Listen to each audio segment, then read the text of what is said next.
Common sense is the ये इनसे बात कर लेते हैं। Hello. Hello, can you hear me?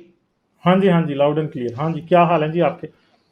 बहुत अच्छा जी। बस ये आपसे पूछना था कि ये एक इस्लामिक रिपब्लिक ऑफ पाकिस्तान में इज इट पॉसिबल कि डेमोक्रेसी और रिपब्लिक को सेपरेट किया जा सकता है रिलीजियस फेनेटिक्स से, जहाँ पे बच्चों की इंडोक्ट्रिनेशन मतलब इतनी यंग एज पे शुरू हो जाती है, and by the time they are 14 15 16 उनकी सोचने की कैपेसिटी ख़त्म हो जाती है।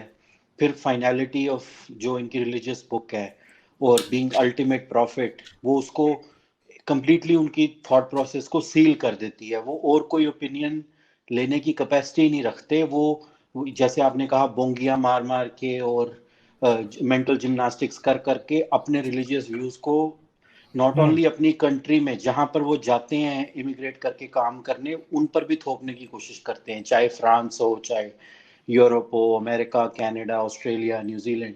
तो मेरा तो बिलीफ ये है कि ये फॉल्ट लाइन इतनी टेक्टोनिक है हम्म। और इतनी बड़ी है रिलीजन और डेमोक्रेसी के बीच में, कि ये अर्थक्वेक्स तो आने ही आने हैं, चाहे टीएलपी के प्रोटेस्ट हों, चाहे फ्रांस में हम्म। जो किलिंग हुई है, या जो भी ये वायलेंस होता है, ये इम्पॉसिबल टू स्टॉप है। बिकॉज आप एक्सेप्ट ही नहीं कर सकते कि गवर्नमेंट एक सेपरेट चीज है रिलीजन से। दोनों को हम्म। आपने इंटरमिंगल किया हुआ है, और वो इंटरमिंगल कभी होने ही नहीं चाहिए। एग्जैक्टली, मैं जी आपसे एग्री करता हूँ इस बात के ऊपर कि मजहब और रियासत को आपस में शामिल नहीं करना चाहिए। वो इकबाल ने एक बड़ा थक्कड़ सा शेर कहा था कि जुदा हो दीन सियासत से तो रह जाती है चंगेजी। मैं तो कहता हूँ मिला हो दीन सियासत से तो बन जाती है चंगेजी। ठीक है, तो ये चंगेजी बनी हुई है ना इस टाइम। क्या तमाशा लगा हुआ है आपके और हमारे सामने? क्या हो रहा है पंजाब की सड़कों में, इस्लामाबाद, पिंडी, लाहौर? क्या हो रहा है इस वक्त? और ये पहली दफा ये ड्रामा नहीं हुआ, हाँ जी, ये हाँ बड़ी जी। देर से हो रहा है और हम बैठे समझ रहे हैं कि जी पाकिस्तान इस तरह। मतलब मुझे एक बात बताएं कि ये अगर फर्ज करें ये साद हुसैन रिजवी और इस तरह के खादम हुसैन रिजवी जैसे लोग असेंबली में बैठे हो, कोई कोई प्राइम मिनिस्टर बना हो, कोई चीफ मिनिस्टर पंजाब बना हो, तो पंजाब में क्या हो रहा होगा या पाकिस्तान में क्या हो रहा होगा? इमेजिन पागलपन, करें। हम्म। पागलपन की हदें पार करने वाले लोग हैं ये अगर पावर में आ जाएं, ये तो बेड़ा गर्क कर देंगे कंट्री का। हम्म। सारी हम्म। इंस्टीट्यूशंस को खत्म कर देंगे, जुडिशरी की कोई वैल्यू नहीं रह जाएगी, पुलिस भी इनके अंडर आ जाएगी।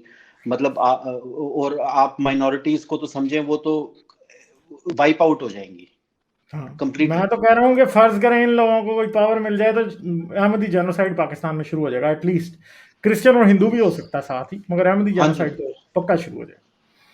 बिल्कुल बिल्कुल।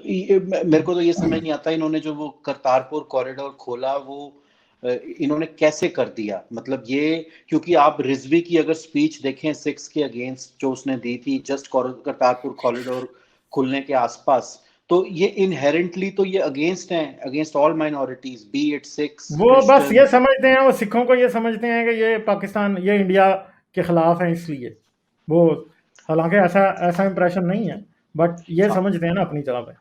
ठीक है, क्योंकि हाँ जी, सिख हाँ जी। पहले भी तो पाकिस्तान के साथ इन्वॉल्व हो गया और उन्होंने कुछ इंडिया में कुछ वो जो वो थे सारे क्या उसका नाम है, उन्होंने कुछ गड़बड़ की थी ना, इसलिए। हाँ जी, ये नैरेटिव क्रिएट किया था आईएसआई ने। ये हम्म। उन्हीं की खोज थी, हम्म। उन्हीं की फाइनेंसिंग थी, उन्हीं की ट्रेनिंग थी। तो और अभी भी ये उसी को प्रोपेल कर रहे हैं। ये चीज एग्जिस्ट इतनी नहीं करती जितनी ये फोर्स करते हैं लोगों पे। तो बेसिकली मतलब मेरा क्वेश्चन ये है कि क्या पाकिस्तान की जैसे 50% पॉपुलेशन चाहती है कि वो प्रॉपर इस्लामिक स्टेट बन जाए, ईरान की तरह आयतोला आ जाए, और हर बंदे का मतलब फ्रीडम ऑफ स्पीच चले जाए, और शरीयत पूरी कंट्रोल करे हर एस्पेक्ट ऑफ सोसाइटी लाइफ को? Is it so? बिकॉज जो प्रोटेस्ट हो रहे हैं उससे तो यही लगता है, खासकर अगर आपने पाकिस्तान में अपब्रिंगिंग नहीं हुई, तो जो हम बाहर वाले लोग हैं, हमें इससे ज्यादा नहीं पता लग सकता। अच्छा, मैं इसलिए आया कि आपने जो बात की है ना, एक मैं बहुत अफ़सोस वाली बात बताता हूँ और आपकी बात को मैं आगे लेके जाता हूँ। जो आपने सवाल पूछा है कि किस तरह बच्चों को बताया जा रहा है, मेरे फैमिली का ग्रुप है व्हाट्सएप का, जिसमें मेरी सारी इमीडिएट फैमिली है, बहन-भाई, सब सगे बहन-भाई हैं। और परसों क्या हुआ कि मेरा जो छोटा भांजा है, व्हाट्सएप ग्रुप पे, मैं उस ग्रुप में हूँ लेकिन साइलेंट रहता हूँ। उसने एक वीडियो भेजा और 2-3 पिक्चर्स भेजी जिसमें उसने तलवार बनाई है। वो उसकी उम्र 8 साल है और उस तलवार को उसने गत्ते से बनाया, उसका कवर भी बनाया और उसके तलवार के ऊपर लिखा हुआ था अल तुगरुल गाज़ी। और उसके बाद उसने वीडियो भी बनाया, उसमें उसने बनाते हुए दिखा रहा है। अच्छा, मेरी फैमिली कंपैरेटिवली पढ़ी लिखी है, यूनिवर्सिटीज भी जा चुके हैं, पढ़े लिखे हैं, एक वैसे नहीं है कि कभी स्कूल कॉलेज देखा ही नहीं हो। और उसके बाद मेरे घर वाले उसको कॉन्ग्रेचुलेशंस कर रहे हैं, बच्चे को इनकरेज कर रहे हैं कि जबरदस्त, कोई बोल रहा है ऑसम, वाओ, बच्चे ने वो तलवार बनाई थी अल तुगरुल गाजी। ये जो काम हम कर रहे हैं ना, जितने भी एक्स मुस्लिम्स या एथियस्ट हैं, गालिब भाई, हारिस, जो भी नाम, बहुत सारे हो गए हैं नाम, फ्री थिंकर, ये बहुत इंपॉर्टेंट काम है। क्योंकि मेरे घर में अगर कोई बच्चा तलवार बना रहा है, किसी को ये अकल ही नहीं थी कि उसको बताते कि बेटा एक कलम बनाओ, पेन बनाओ। और वो एक बहुत मॉडर्न फैमिली है हमारी, एक तरह की, वैसी गांव में नहीं रहते हैं वो लोग। और किसी को ये पता ही नहीं कि ये ड्रामा अल तुगरुल गाजी देख के बच्चे अब 30 साल बाद कैसे निकलेंगे। भले मेरा भांजा किसी का खून नहीं करेगा, लेकिन वो हजरत मोहम्मद की मोहब्बत में उसका वैसे ही जज्बात होंगे। तो ये प्रॉब्लम पाकिस्तान का बहुत ज्यादा डीप है, बहुत डीप प्रॉब्लम है ये। मैं इसलिए बात करने के लिए आया कि कितने अफसोस की बात है कि अल तुगरुल गाजी जैसे आइंस्टाइन, न्यूटन, इनको हीरो नहीं माना जाता हमारे मुल्क में। और इसको प्रमोशन कौन कर रहा है? गैस व्हाट, कोई मौलवी नहीं, प्राइम मिनिस्टर कहता है अल तुगरुल गाजी देखो। तो ये डीप प्रॉब्लम है बहुत ज्यादा। हाँ जी, इससे इससे ये शो होता है कि जो आईक्यू, मतलब जो प्राइम मिनिस्टर जो है ना, वो बिल्कुल किसी चीज की डेप्थ में जाते ही नहीं है। उनको समझ ही नहीं है कि ये कैसे कंट्री को डिस्ट्रॉय कर सकती है, ऐसी थिंकिंग। और वहां पर इंस्टीट्यूशंस बिल्कुल भी स्ट्रांग नहीं है, चाहे कॉन्स्टिट्यूशन हो, फ्रीडम ऑफ सिविल लिबर्टीज हो, फ्रीडम ऑफ माइनॉरिटीज, तो आप भूल ही जाओ। मतलब वो कंट्री तो फिर हुआ ही नहीं ना। It is based on hatred, और जो पार्टीशन में भी इन्होंने इतने लोग मार दिए, इट इज, मतलब ये इट इज इन एसेंस, जो भी ऐसा करता है वो कंट्री एक बनाना रिपब्लिक है, उसमें डेमोक्रेसी है नहीं है। और बाजवा, आप, मैं एक और बात आपसे पूछना, जो जनरल बाजवा है उसने ब्लेम किया है गौरव आर्या को। ये एक मेजर है, रिटायर्ड मेजर है फ्रॉम इंडियन आर्मी, रिटायर्ड है या उसने एक टाइम पे सर्व किया हुआ है as a major in Indian army. उसने ब्लेम किया है जनरल बाजवा ने कि ये गौरव आर्या ने सिविल वॉर जैसी सिचुएशन पाकिस्तान में क्रिएट कर दी है। क्या किसी को नॉलेज है इस बात पे कि इसमें कितनी सच्चाई है, या वो एक और नहीं, क्या बॉम्ब थी? वाकई बाजवा ने ऐसा कोई बयान दिया है? ये हाँ कंफर्म है जी, बात? हाँ जी, गौरव मेरी नजर आर्या। से नहीं गुजरा है ऐसा कोई, ऐसा वो मेरी नजर नाम से नहीं लेते, गुजरा जी। नाम लिया, मेरी नजर से नहीं गुजरा है। वो भी कोई गौरव, प्रोपागेंडा पोस्ट ही ना हो, ये भी तो नहीं पता ना, ऐसे ही बाजवा को लगा के खुद बात कर रहे हो, कोई पता भी नहीं है ना। आई हाँ डोंट जी। थिंक सो कि ऐसा कोई बयान दिया है।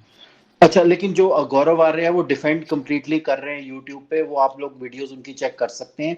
दूसरी बात मैंने ये पूछनी थी कि ये जो एक्चुअल जो सीनियर रिजवी था जिसकी डेथ हो गई अनटाइमली, अनटाइमली तो नहीं, मैं कहूंगा टाइमली डेथ हो गई, बट उसकी एकदम सडन डेथ हो गई थी, and he was a healthy man.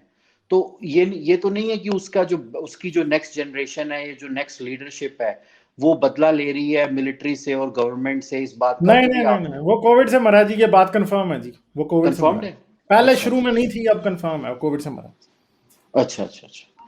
तो बस मेरे मेरे यही क्वेश्चंस थे हमें, क्योंकि आई एम अपब्रिंगिंग पाकिस्तान की नहीं है, तो we don't know a lot of things जो वहाँ पे होती हैं। और जैसे आपने कहा वहाँ पे 10 तंजीमें हैं जो पूरी फेनेटिक्स हैं।